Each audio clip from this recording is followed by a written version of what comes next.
Halo, selamat siang teman-teman. Semoga sehat selalu. Kita mau sharing lagi tentang ini copy trading di OctaFX ya.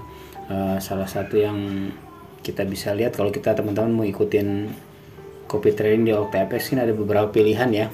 Jadi berdasarkan tingkat resikonya nih, resiko skor ya atau penilaian resikonya, terus top gainer pencapaiannya dan yang most populer, yang paling populer. Yang populer ini kan paling banyak diikuti nih ya, jadi kopiernya paling banyak nih teman-teman ya. Kopier paling banyak atau pengikut atau followernya ya. Kemudian kalau berdasarkan top gainer ini tingkat pencapaiannya di sini ya yang paling tinggi nih pencapaiannya. Sedangkan kalau berdasarkan skor ini risiko penilaian ini kalian bisa lihat ya, mulai warna hijau paling risiko kecil ya sampai dengan yang warna merah ya. Warna merah ini, nah ini risiko tingkat tinggi paling berisiko ya. Nah, perbedaan yang berisiko ini, kalau teman-teman bisa lihat, biasanya kalau yang berisiko tingkat 6 ini terletak pada saat dia trade-nya ya. Jadi saat dia melakukan trade, ini biasanya ada, nah ini seperti ini ya, floating loss-nya dia tinggi teman-teman ya. Jadi kemungkinan dia nggak banyak pakai ini, dia tidak memakai stop loss ya teman-teman ya. Jadi floating loss sampai minus 17 aja masih open ya. Ini resiko tingkat tinggi. Resikonya kenapa? Karena kalau kita lihat di summary dia nih, dia hanya minta 37 US dollar investasi, minimum investasinya kita udah bisa ikut ya. Tapi sampai minus 9 minus 17 aja, ini kan udah total udah 26 US dollar. Ini belum close ya, mungkin di bawahnya masih ada lagi, jangan-jangan nih. Nah, ini udah close malah di sini kecil ya. Ini floating lossnya jadi terlalu tinggi teman-teman ya. Jadi sangat beresiko ke minimum investasi yang ditetapkan oleh dia nih ya. Kita lihat di bawah sini nih, floating lossnya dia berapa nih sekarang. Nah, ini 26,81 nih ya.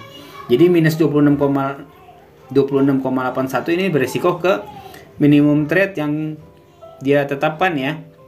Sekarang dia tetapkan segini nih teman-teman ya. Kalau kita ikutin ini berarti sebentar lagi nih, nggak nyampe 10 US dollar lagi kita udah akan MC ya, akan margin call dia ya, akan close secara otomatis dia.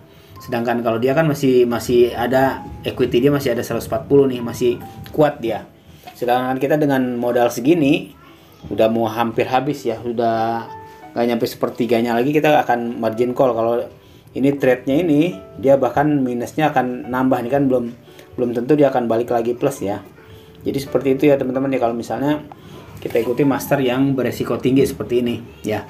Nah, lain hal dengan master yang beresiko rendah. Beresiko rendah itu dia di trade-nya biasanya dia pakai stop loss ya. Cuman di sini ini agak ini minus 3 nih ya. Minus 3 biasanya nggak tinggi-tinggi dia. Nah, ini minus 0,57 dia udah close ya. Sudah close. Jadi seperti itu. Jadi nggak sampai terlalu tinggi ya dia, floating loss-nya dia sudah close ya. Itu yang tidak terlalu beresiko. Ya, cuman saya tidak menyarankan kalau seperti ini nih.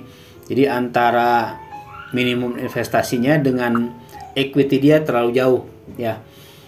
Ini artinya apa? Kalau kita ngikutin dia ya, floating loss sampai minus 25 dia masih aman ya. Dia masih bisa biarkan nih masternya. Tapi kita yang minimum investasinya cuma 25 US dollar sudah akan margin call ya, sudah akan habis ya. Makanya saya sarankan kalau teman-teman mau ikut yang minimum investasinya sama dengan equity dia ya.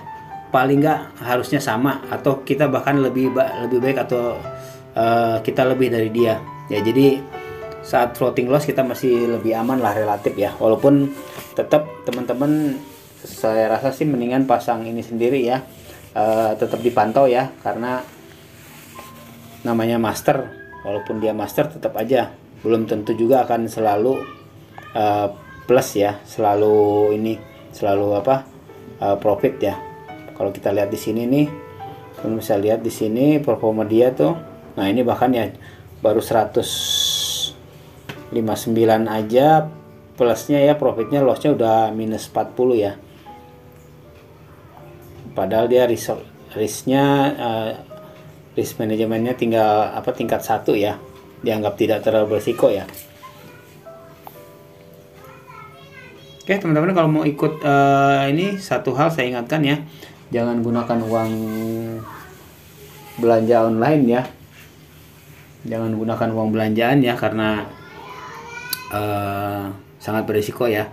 Jadi sebaiknya gunakan uang dingin saja, uang kopi. Jadi kalau teman-teman profit bersyukur, tapi kalau loss pun tidak terlalu kepikiran nanti ya. Itu aja teman-teman bedanya kalau teman-teman milih yang berdasarkan tingkat resiko ya, seperti ini ya, yang resiko tingkat pertama dan resiko tingkat 6 paling tinggi. Oke, terima kasih, sukses selalu.